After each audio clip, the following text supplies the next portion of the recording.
Awesome. Well, welcome everyone to the show today. We have a special guest, Frank King, who is the mental health comedian. It's too bad you only get like this much width on your Oh no. on your video, so you need to be like right beside your face. There we go. Awesome. So, Frank, I'm really excited to have you here today with Michael and I. I'm delighted to be here for a variety of reasons. One, I was at the epicenter, ground zero for the virus in the Western Pacific in the middle of February and escaped without being infected. Although I can convince Nice. nobody Good job. online about that. Um, and of course, you guys probably know, or Angela, I've had 2 aortic valve replacements, a double bypass, a heart attack, 3 stents. I tell you what the barrel of my gun tastes like, and I lost to a puppet on Star Search. So this is really not the worst thing that's ever happened to me. Yep. So how come I'm the only one not wearing a hat today? You guys have you're out fashioning me. It's a male pattern baldness thing. Actually, I got my haircut right. Yeah, I got my haircut right before the social distancing thing, and in the first week or so, it looked pretty good. I got a crew cut because I've lost some hair, and I thought I always wanted a crew cut, and I thought I better get it before the rest of the crew jump ship. So, but crew cut needs to be tended. It's like a little garden. About every 2 weeks, you need to get it tightened up, and I'm at 3 weeks. So it's it's a good day for a hat. And I believe your co-host there can relate to that, I'm guessing. Yeah, I got a little less miles on the old scalp there, but I seem to be in the same position as you are. Yeah, my dad was completely bald by the time he was probably 35. I think he had scarlet fever, rheumatic fever, or something as a child, and that increases the chance you'll lose all your hair. And mine hung in there. I had the hair peninsula for quite some time. I used to do that in my act. You have the one right in the front there? Yeah, right. Like this. And I would say to the audience, anybody know the name for this? It's hair peninsula. It's I'm worried it's going to break off and be a hair island. I have to take my little brush and make a bridge out to it. Windy days be a drawbridge. It was but yeah, it's pretty much becoming an island. If I ever make any real money, Angela, like stupid money, I'm going to get the micrographs, not the doll hair plugs, the old, they used to get, but the little tiny 3 hair at a time, like 5,000 of them just to fill in around the island. So you can have a moat. Yes. When people get those hair implants, often it looks, I don't know, you can tell that there's something amiss. Yeah, the old ones where they used to, like Chatty Cathy plugs, like a doll plug, because they put in 20 or 30, 40, 50 hairs at the same time, and they weren't able to put them very close together. Now with micrographs, it's 2 or 3 or 4 hairs, and they can get them really close together, so it's not quite as obvious that and if all else fails, I'm never doing a comb over. I'll just shave my head. I'm just I'm not gonna. That's one thing I like about the crew cut. It's very honest. You know exactly how much hair I have with the crew cut. There's no hiding it. It's. Have you gone down to the shaving it right to the skin with the Bic? I did that. I did when John McCain was running for president. I did a John McCain impersonation. I had a facial prosthetic made, and then I shaved my head. And so I took it right down to the skin, and they have those razors that you get a little ring on it. You put it on your finger, and so you can just do this with the once you soap up, which makes it a lot easier than trying to do it with a regular razor. I've never seen that. I've done it with the good old fashioned regular razor, but I've never seen the one that attaches to the finger. Yeah, so it's like this. And it's really a lot easier because the motions. I don't know where you try to get the the razor in the right spot, but don't cut off an ear. Yeah, and a big scratch mark because you cut off a big chunk of your scalp in the back, and yeah, it's like shaving your legs. When I do a bodybuilding contest, you have to shave your legs, and I bless women who do it, and men I suppose now do it quite frequently. But there's spots around your knees and things where it's almost impossible not to nick on the way by. So am I oversharing? Is that possible? I'll tell you guys a funny shaving story. I had, when I was a gymnast, I was younger than the other people in my group, and everyone started shaving their legs, and I was 9, so I didn't need to, but I decided I was going to. So I stole my mom's razor, and I shaved. And the first stroke that I took a strip like that of skin off my shin bone, and I pulled it out of the razor, and it was all in one piece, like a giant tapeworm. Yeah. Oh, honey, that's yeah. Oh, how long did you have to go without socks? Well, I caught it above where my sock line really went from like an eighth of the way up from my ankle to my knee. So it was awesome. Oh God. And you know, and the skin is so. I mean, the bone is so close to the skin. There's not a lot of extra. Yeah. Mm-mm. Yeah. Oh, ouch. Yeah. And trying to hide that under tights was not easy, but. Well, and I live in Oregon, where shaving legs is not mandatory. Yeah, and a friend of mine, my cardiologist assistant, who was going to move from Raleigh, North Carolina, to Bend, Oregon. I said, well, a couple things you should know, a couple of silver linings. One, recreational and medicinal weed are available. That's all legal. And two, you can just stop shaving your legs if you so choose, because there are a lot of earthy people here, a lot of tie-dye Birkenstock, It's just like going back in time. Yeah. Yeah. What caused that? Was it always kind of like a time warp, or was it something they decided to, like, everyone just started moving that direction all of a sudden? I think they moved in that direction in the 60s. I think a lot of people came up from California, the Summer of Love, that Woodstock, and settled and then procreated. And you can always tell their children and their animals, because they name their animals like proper names like Frank. And then their child is, Gardenia or something, something really Petunia, something really earthy and unusual. And rain. Exactly. You meet somebody like that, you go, oh, hippie parents. Okay. All right. Yeah, it is a bit like going back in time, and there's a housing shortage, rental properties. And well, because to build a house, you got to cut down a tree. And I said to somebody, look, I tell you what we'll do. We got to build a house because we got a housing shortage, almost as bad as Seattle in terms of rents. And I said, look, we're going to have to cut down a tree. You can hug it once it's down, but we got to cut it down. Yeah. The tree hugging thing is funny. I was in Vancouver a year ago for the Pacific Dental Conference, and I was staying in this kind of weird area, and there was lots of people who were quite high as kites walking past. And this one guy was like slowly walking past me, and like I wasn't really worried about him doing anything to me because he was out of his mind. But he slowly came up to this tree and looked at it lovingly, and like kissed it for like 60 seconds, just put his lips on it, like very tenderly, and then pulled back and smiled at the tree, and then kept sauntering along. Yeah, I wonder if he made it safely back to Eugene. That's my question. No, we really like it here. It's very environmentally friendly. I don't know if you guys have been following the earthquakes, but the coronavirus pandemic breaks out, and then poor folks in Utah, earthquake, Idaho, earthquake, Oklahoma, earthquake. And the thing those three states have in common is one word: fracking, which is not a word you will ever hear in the same sentence with the word Oregon, because they're not going to be doing that. That's that's. I mean, and we have water. We lived in California a long time. We love California, Northern and Southern California. Live both places, but no water. I mean, in Oregon and Washington, we have water. Granted, it does rain here, from September to May, but we just put a hat on. I missed the memo. Another reason to wear a hat.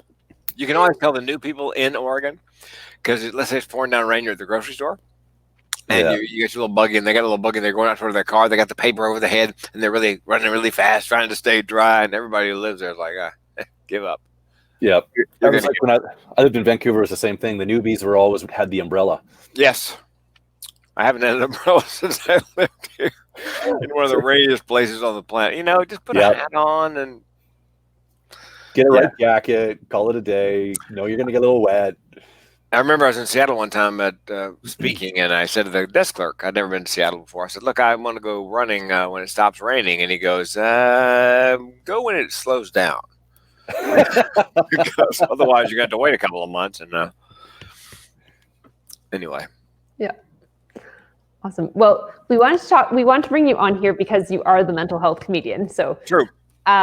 We know that people are out there struggling quite a bit right now, and it comes in waves. Like it comes ups and downs. Some days people feel good, some days people don't feel so good.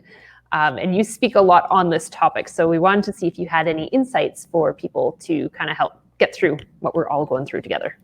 Oh yeah, I saw something and it set me to thinking about how people who already live with a mental illness, say depression, thoughts of suicide, would it be really hard on them? And I assume in some cases it is the social isolation, as opposed to just physical isolation. There's somehow social. But my second thought was, because somebody called me, a friend of mine who's neuronormal, and he goes, "Frank, listen, you're in the mental health business. I got a question for you. I can't sleep, I can't eat, and when I do get to bed, I don't want to get out of bed even to wash my hair, and is there a name for that in the mental health business?" And I go, "Yeah, Thursday." It's exactly. Yeah. Oh, really? You have trouble getting out of bed? Tell me about that. Does Netflix appeal to you? The new season of Ozark really calling your name, kind of a thing. And I have done a number of webinars like this on Zoom where I gave people advice. I go, look, here's the deal. Here's how people with mental illness deal with this. First of all, you have to have a self-care plan. And mine is diet, exercise. I have a very specific diet, exercise regimen, good night's sleep. And by the way, with a good night's sleep, they interviewed an astronaut, a guy who'd come back from a year in space in a capsule, and they wanted to know how he handled isolation. And he said, look, you need a schedule. You need to pick a time to go to bed, and then set your alarm. Pick a time to get up. Pick a time to have breakfast, lunch, and dinner. Pick a time, in the day when you're going to just do some recreational activity, whether it's exercise or consuming something like Netflix or Prime or both. And then time to go to bed. Go to bed. And that's how. Diet, exercise, good night's sleep. I try to get to bed by a certain hour and then up by a certain hour. And if you need medication, and some people may need medication over this period that don't have an organic mental illness. Could be situational depression due to there's fear, uncertainty, the personal challenges of staying at home, maybe with the kids who've been going to school every day. Now you're home with the wife and with the husband and the 3 kids. And, there was a guy in Seattle who volunteered for a study on one of the flu vaccines. And somebody goes, why would he do that? I mean, it could be dangerous. Well, A, they'd give him $15,000. And B, he'd been at home with the kids out of school for like 2 weeks. And I'm sure he's thinking, okay, I could die if I take the medication, but I'll roll the dice. So diet, exercise, I do medication, and meditation twice a day. I do it's called the Cat Napper. It's a 30-minute guided meditation. And people will tell you, I love it. They'll say this kind of meditation is better than that kind of meditation. I've done a little research. It turns out the best meditation regimen for you is the one that works for you. Mm-hmm. The idea is to power down, and the Cat Napper does that. It's a guided meditation down. And then he brings you back up at about the 30-minute mark. Lowers your blood pressure. It raises your endorphins, lowers your cortisol levels. And just kind of a manual reset. I do that twice a day and schedule those. I do it right after my meal for 30 minutes. So again, you probably see a pattern here, scheduling, because if you're at work every day in an office, you have a list of things you do and probably do basically the same thing every day. So you don't really have to do a lot of thinking about what you're going to do with your next hour. And so what I advise on that in that case is I call it half-hour power. Once I set my schedule, I got a list of things to do. We'll talk about that in a second, to-do list. And I do one for half an hour. Like I work in the yard, cut the grass for half an hour, and I set the timer on my phone. When it goes off, then I go to another task. I go in, I clean the kitchen for half an hour. And then I go, when the alarm goes off, I go work on my taxes or accounting for half an hour. And I make a list of half a dozen things, and I just do half an hour at a time, because I can do almost anything for half an hour. Mm-hmm. And so I rotate through that 6, and then when I finish the 6 half hour, I go back to number 1. So it's because I think I'll clean the house. That's a pretty big job, especially in my case. We have 3 dogs and 10 cats. Somebody said, "How do you keep the cats off the counter?" Why would I keep the cats off the counter? But so the half-hour power, and I also do something called gamification. I don't know, Angela, if you've ever done this. Okay. The idea is that the way to, let's say, get yourself out of bed in the morning. if I'm having trouble getting out of the bed in the morning, and I think what a lot of people who don't have mental illness don't realize is that having a mental illness is kind of like being that Greek character Sisyphus, who was sentenced for giving fire to man to roll a rock up a hill every day. And right when he was about to get it over the top of the hill, it would roll back down to the bottom. Same thing the next day. Having a mental illness is very much like that. Every morning when you wake up, there's a rock on the hill. Some days the rock is small and the hill is not so steep. Some days the rock is a boulder and the hill is Kilimanjaro. But every day there's a rock on the hill. And some days, you wake up, it's difficult to move the rock. So the way I get myself out of bed is this way. I make a list of half dozen things, a to-do list. And then the game is, once I scratch off number 6, I don't care if it's still broad daylight, I can go back to bed and binge watch Netflix. That's the game. And to get me to the gym, I do something very similar because the gym's 25 minutes away. And I know if I get there, I'll do quite a bit of exercise. But the trick is the longest mile is from my front door to the gym. So the game is, if I can get to the gym, all I have to do is 1 rep of 1 exercise. I can turn around and go home. Of course, when I get there, I do 20 minutes, 30 minutes on the elliptical. And sometimes I play the game on the elliptical. I got to do 15. I look down, it's 17. I'll do 20. Still the gamification. I've only one time in my entire working out career actually pulled a just doing the very minimum. I was in a hotel the other night. I was speaking back when there was a speaking business, and people got together physically, and yeah, and I was exhausted. But I was in my gym clothes, down in the gym, really nice gym in the Hilton, and I thought, I really need to go to bed. I don't want to, get my metabolism cranking from working out and then try to go to sleep. So I got on the elliptical. I did a minute and a half, got off. Thank you very much. That's my time. Next morning, of course, I went back in and did an hour. But the deal was, what got me to the gym that day was the fact that if I did a minute and a half on that machine, I could turn around and go back to bed. So gamification is a great technique that people oftentimes with mental illness use to get, because once you're moving, it's the antithesis of depression and anxiety, oftentimes stress, is forward motion. That, and I recommend that you do something for someone else, because people with mental illness oftentimes spend a lot of time in their own head. Mm-hmm. And if you take the focus off you and put it on somebody else, that we have elderly neighbors who can't get out. So, get organized. They put the money in a list of groceries on the front porch. Somebody goes and gets them, brings them back, puts them on the front porch. So you still maintaining the distance, but you're doing something nice for someone. It takes the focus off of you. Mm-hmm. So that's kind of my both my mental health self-care plan and also my pandemic social distancing and staying sane self-care plan. I also advise that if you have a mortgage, call your mortgage company. I did that about a week ago, and because everybody's in the same boat, mm-hmm. It's not just like you who are having trouble making a mortgage. It's everybody. So I called up, and for the first time in any interaction with any financial institution, I said to the nice lady, "Listen, I'm not sure." I said, "I think I can make it in April. I'm not sure about May." She goes, "Oh, really? Yeah. Is there something going on I don't know about?" I said, "You're really going to have trouble making your payment? Why is that?" So, she's joking. And it was so delightful. I go, "Yeah, have you heard there's a pandemic? I don't know, maybe you didn't make it as far as where you are." So because everybody's in the same boat, the banks, the mortgage companies, mm-hmm. The utilities, make sure, if you're worried about, because there's a lot of worry. How am I going to pay my electric bill? How am I going to pay my cable bill, my trash bill, whatever? Don't hide your head. Call them, be proactive. Look, I'm not going to be able to make the payment, pick up trash next month. What can we do? Mm-hmm. Same with credit cards. All the credit card companies have, they can suspend any late charges. They can freeze the interest rate.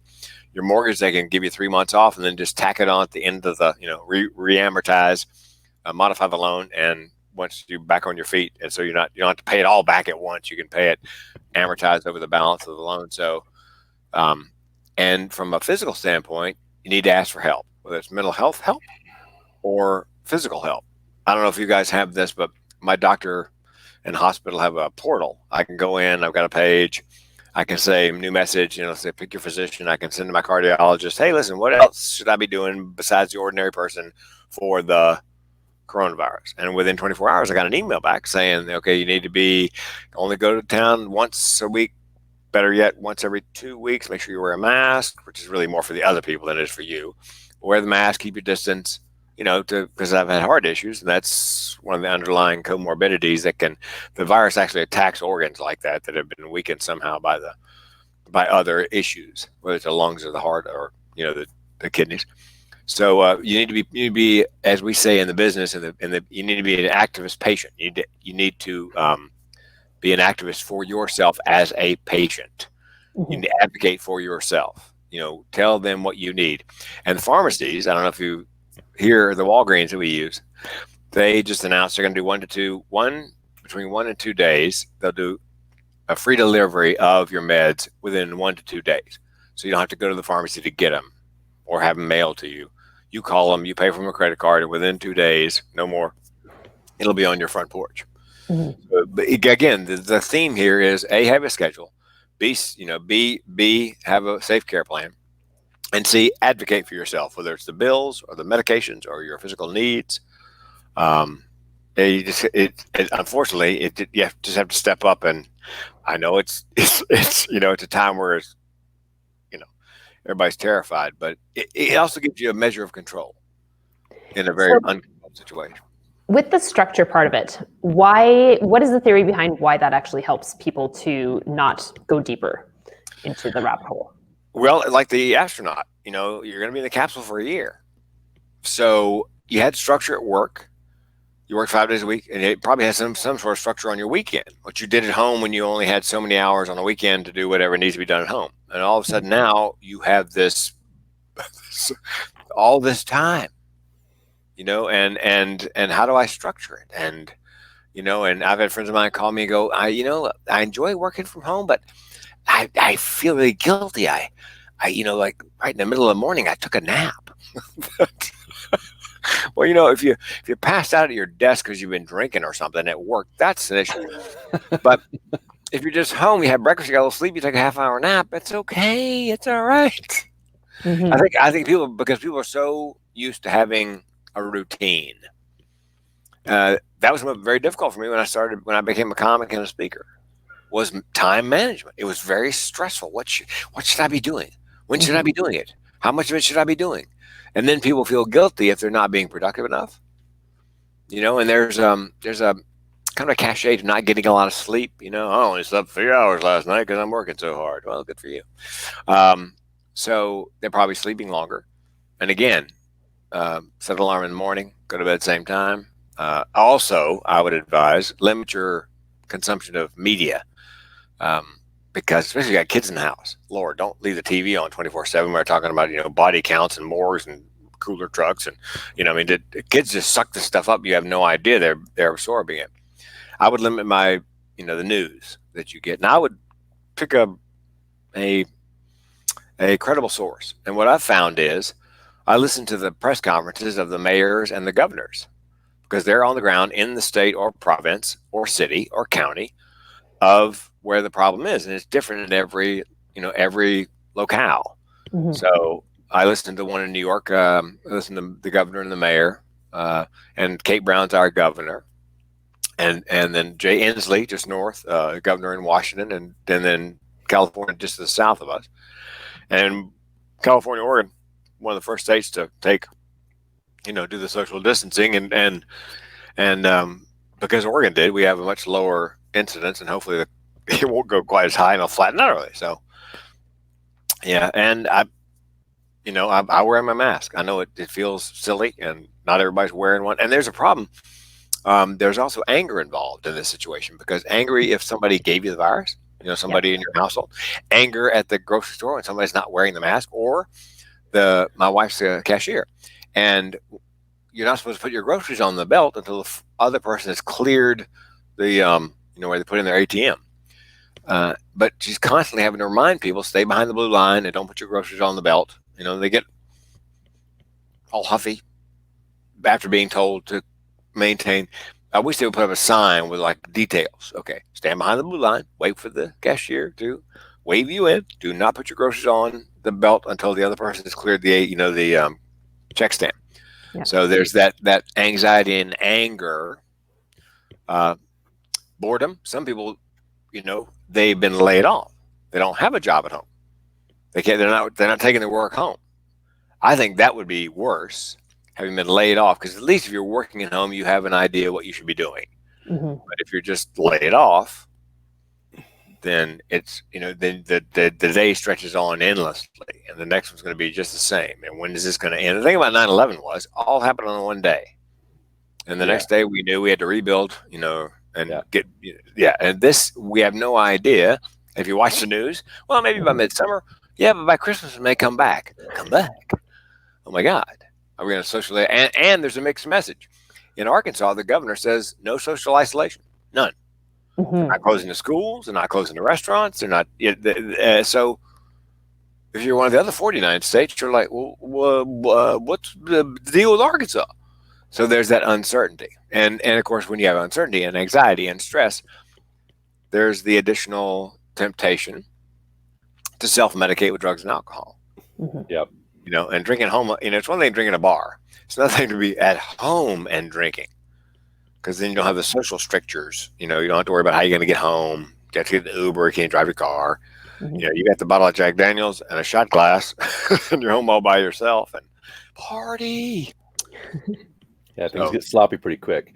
You talked earlier about the gamification, and you're using like going to bed as one of your goals you could get to yourself to reward. What are some of the other goals you like for gamifying to help give you that extra motivating factor? Well, again, the half an hour power. Like if I have my taxes to do, which it seems like a gargantuan task every year. Yeah, and I'd much rather cut the grass. But when I do with the gamification, if there's something difficult like that, something really unpleasant, then I do a half an hour cut the grass, half hour taxes. Okay, and now I can break and take a half hour, and cleaning the kitchen actually seems like a better option. But when the alarm goes off, back to the taxes. And I've discovered I can pretty much get them done in a day if I break it up that way. So if I've got a really onerous task, the gamification is I can do anything on my list I want to do every other half hour. And then, I am watching that clock doing taxes. So exercise, by the way, somebody gave me an old fashioned Nordic track. It's so old. Like with the yes, exactly. Yeah, and it is no clock. There's no timer. There's no, the way you adjust the tension is you raise it like a rubber band. It's so old. It's like coal fired. It's and by the way, it's not as easy as it looks. I've had hit some moguls and but I got 30 minutes on it the other day. I can't say it was all at the same pace because it's. But I've got that. I've got some stretchy bands. I got some perfect push jumps, some other stuff, that you can do. So I've kind of set it up in my living room as my own little workout area. Again, I schedule an hour a day because that actually is how long it took me to get back and forth to the gym before. Right now, if I went to the gym, it'd take me 25, 30 minutes to get there, 25, 30 minutes to get back.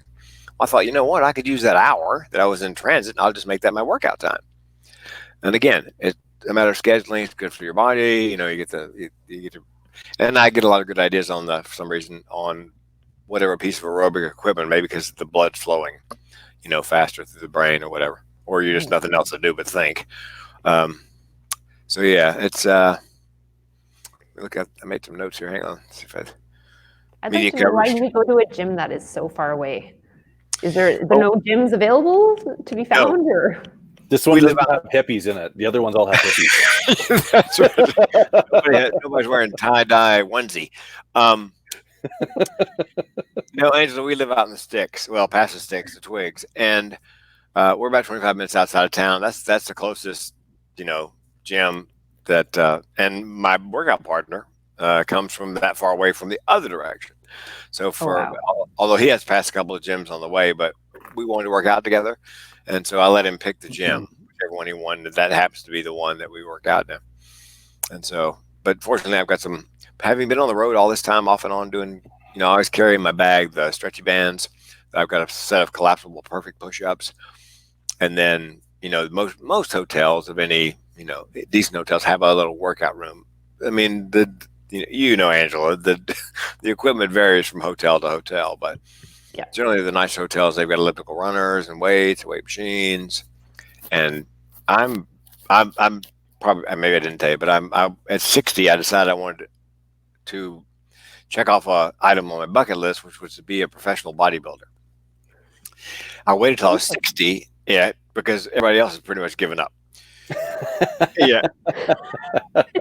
You're in a league of your own, literally.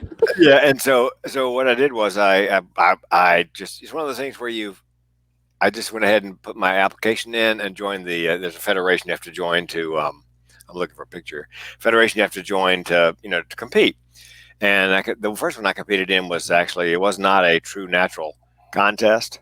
I didn't know it's called a natural contest, but I was standing next to this woman, and my posing coach said, "Frank, you can look bigger than that." And I looked, I go, "Not standing next to her, I can't." She was just, it obviously worked out hard, but I think there may be a little chemical enhancements. I don't know if you guys can see. That's me. Wow, you look pretty pumped. I know. Well, I'm gonna write. Yeah, but with my clothes on, it's a muscle bodysuit. Yeah. I get a lot of nice Photoshop. The problem is I don't look like that with my clothes on. So people. Yeah, I'm actually surprised at that, because you seem pretty lean. Yeah. So I'm gonna write a book called "Look Good Naked," because that's. but flying off the pills. I'm on the keto diet, which is very strict on carbohydrates, whatever. I do the intermittent fasting. I use the 18-6, or I try to go at least 18 hours all the way up to a 24-hour period without eating. Today I made 25 hours and a half and then had a meal right before we came on the air here. And so between those two, and people say OCD like it's a bad thing.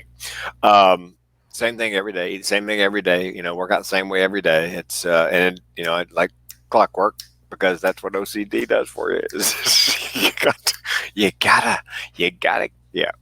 So, but again, that's part of the bodybuilding gives me a way to achieve. Oh, I should took down the router. The bodybuilding gives me a way to achieve outside the speaking business. Mm-hmm.